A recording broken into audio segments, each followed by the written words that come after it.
തൊഴിലാളിയാണോ? എത്ര വയസ്സായി? ഒത്തിരി വയസ്സുണ്ട്.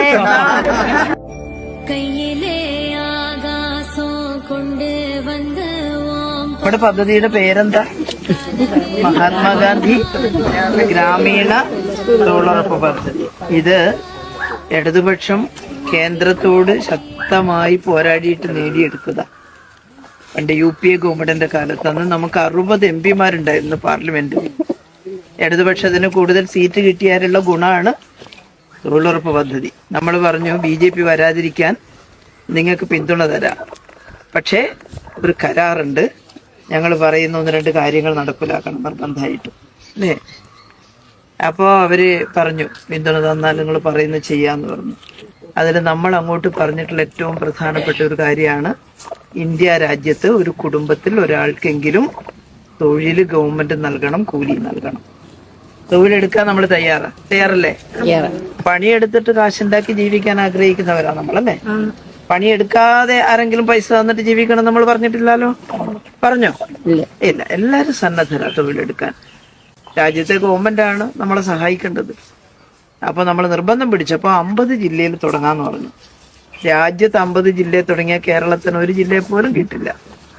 പിന്നെയും നമ്മള് അതിശക്തമായി അല്ലെങ്കിൽ ഞങ്ങൾ പിന്തുണ പിൻവലിക്കുമെന്ന് പറഞ്ഞു അല്ലെ, BJP വരാതിരിക്കാൻ. ഓണത്തിന് ഒരു പ്രത്യേക അലവൻസ് വേറെ ഒരു സംസ്ഥാനവും കൊടുക്കുന്നില്ല.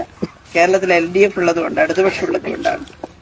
ഇനി തൊഴിലുറപ്പിന്റെ മാത്രമല്ല, 2000 രൂപയാക്കി നമ്മുടെ പെൻഷൻ ഇല്ലേ.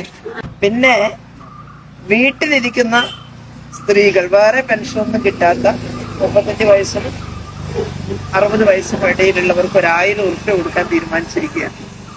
ഇപ്പൊ BPL കാർഡുള്ള വീട്ടിലെ സ്ത്രീക്ക് അത് കിട്ടും, വേറെ പെൻഷനൊന്നും കിട്ടാത്തവർക്ക്. ജാതിക്കാരെയൊക്കെ മാറ്റി നിർത്തി ഉയർന്ന താഴ്ന്നെന്ന് പറഞ്ഞ് ജാതിപരമായിട്ടുള്ള വേർതിരിവുണ്ടാക്കുന്നവരാണ് അവര്. മതപരമായ ലഹള ഉണ്ടാക്കുന്നവരാണ്. നമുക്ക് സമാധാനമാണ് വലുത്. അതുകൊണ്ട് BJP വന്നാൽ കുഴപ്പം. ജാതി വ്യവസ്ഥ ഉണ്ടാക്കുക എന്നുള്ള മാത്രമല്ല, നമ്മുടെ നാടിന്റെ സമ്പത്ത് വലിയ സമ്പന്നർക്ക് ഊറ്റി കൊടുത്തിട്ട് പാവപ്പെട്ടവർക്ക് കിട്ടുന്ന എല്ലാ ആനുകൂല്യവും ഇല്ലാണ്ടാക്കുകയാണ്. സംസ്ഥാന ഗവൺമെന്റിന് തരേണ്ടുന്ന കാശ് തരുന്നില്ല.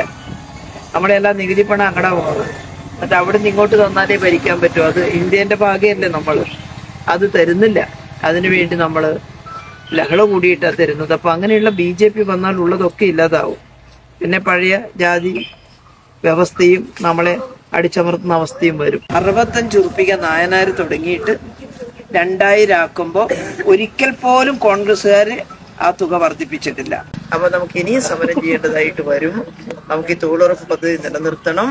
കേരള ഗവൺമെന്റ് തൊഴിലാളികളുടെ കൂടെയാണ്. നമ്മൾ ശാഠ്യം പിടിച്ച പൈസ മേടിച്ചെടുത്ത് തൊഴിലുറപ്പ് നിലനിർത്തുന്നതാണ്.